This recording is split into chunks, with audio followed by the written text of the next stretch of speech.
Hi friends, ఈరోజు మార్నింగే లేచి అన్నీ శుభ్రం చేసుకొని నేను ఫ్రెష్ అయిపోయి అమ్మవారికి అయితే పూజ అయితే చేసుకున్నాను. ప్రశాంతంగా పూజ చేసుకున్నాను. కుంకుమార్చన కూడా చేసుకొని అమ్మవారికి నిన్న కాసైతే వేస్తాం కదా కలశానికి, అమ్మవారి రూపం, ఆ రూపు తీసుకొని మా వారితో అయితే వేయించుకున్నాను మెడలో. నాకైతే చాలా చాలా సంతోషంగా ఈసారి వరలక్ష్మి వ్రతము పూర్తి చేసుకున్నందుకు చాలా హ్యాపీగా అనిపిస్తుంది. అనుకోలేదు ఈ వారం ఇలా ఇంత అంగరంగ వైభవంగా నాకు జరుగుతుందని.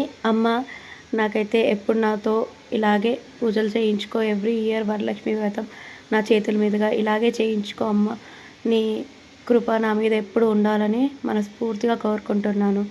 మంచిగా పూజ చేసుకొని ప్రశాంతంగా హారతి ఇచ్చుకొని ఈరోజైతే నేను అమ్మవారికి ఉద్వాసన కూడా చెప్పాను ఫ్రెండ్స్.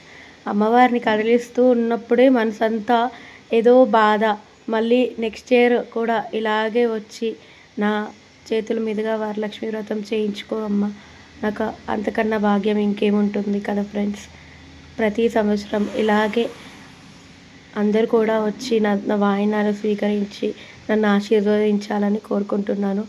అమ్మ, నీ కృప నా మీద ఉండే ప్రతి ఇయర్ వరలక్ష్మి వ్రతం నాకు శక్తినిచ్చి ఇలాగే నాతో చేయించుకో అమ్మ.